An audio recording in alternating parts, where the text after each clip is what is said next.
Estamos en México en la reunión de OMDS Marketing Destination y vamos a entrevistar a Melissa Riley, que es la vicepresidenta del Buró de Convenciones de Washington, D.C. Melissa, bienvenida a nuestra reunión de CND Escucha. Welcome to our meeting from DMOs. Gracias. Washington, D.C. es un referente de los congresos en Estados Unidos. It's a reference for events in the United States. ¿Cuál ha sido su secreto? Which is your secret? Well, Washington is a city with many secrets. But I think the truth of it is it's not a secret. And that's why we're here celebrating all things meetings and business events with other DMOs, is because we want to make sure that our industry as a whole is of the stature, is of the legitimacy, is of the professional air that it deserves to be.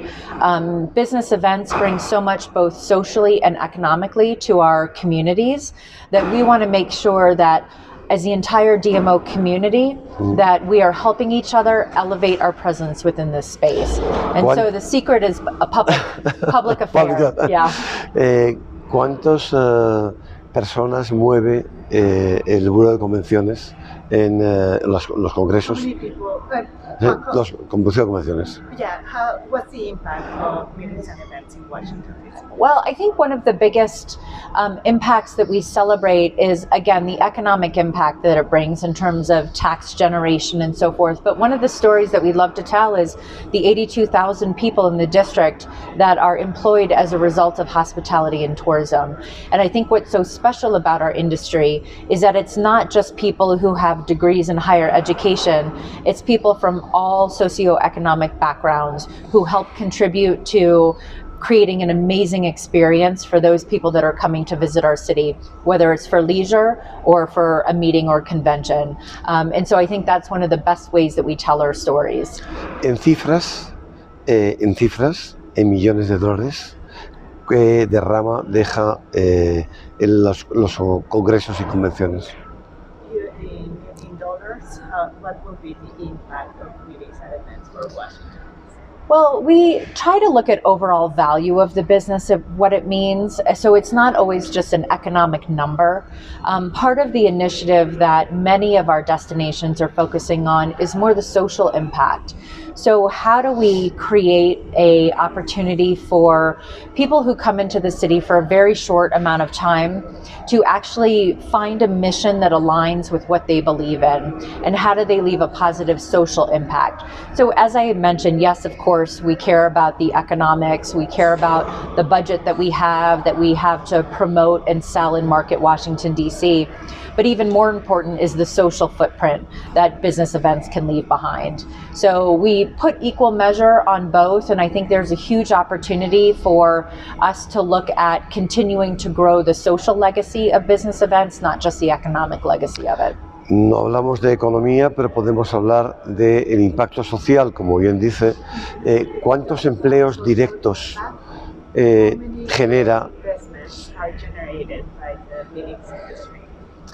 Well, I think it's a difficult thing to measure, social impact, because really the extent is so long. Yes, you might have something where you do a small corporate social responsibility project and you see an immediate impact in an underserved community. But I think truly the intent is to create a legacy so that year after year after year, there's a continuous investment in the social landscape of a city like Washington, D.C., or any city across the country or the world.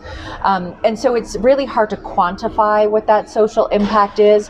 It's what I call the humanization of our industry.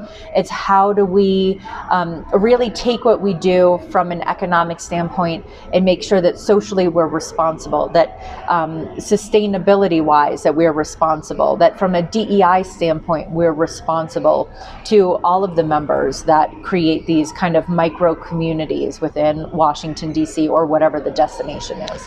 Por último, ella da una importancia capital a la formación dentro de lo que es el mundo del Congreso. Yeah, when we talk about intellectual capital, ¿Qué inversión realiza directamente el Buró de Convenciones en formación? okay, what would be like when we talk about intellectual capital?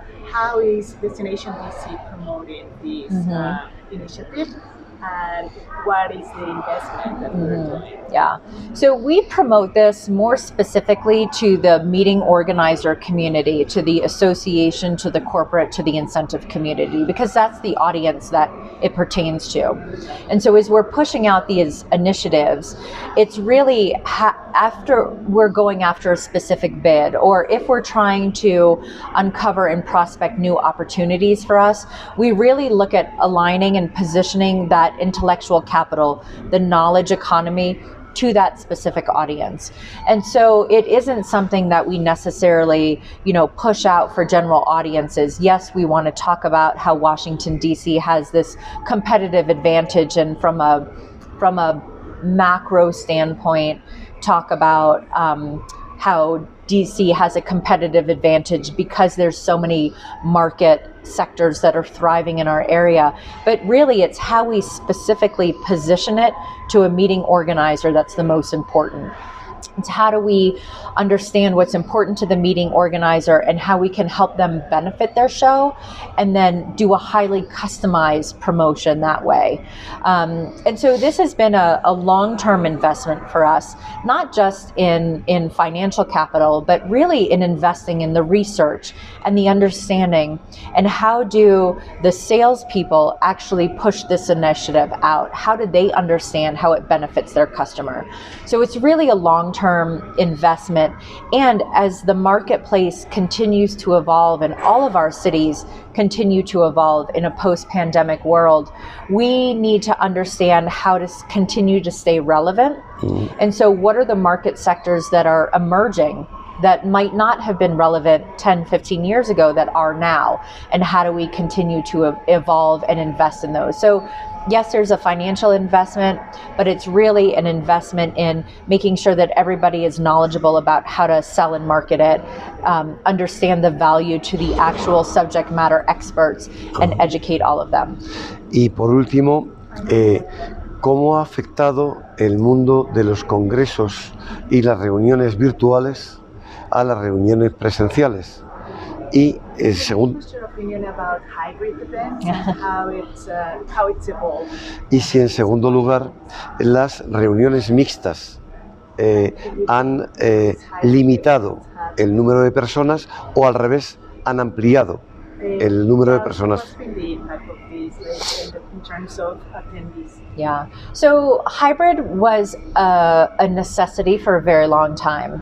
What we have found, especially with some of our large congresses that have come to the city, is that most people are transitioning away from hybrid.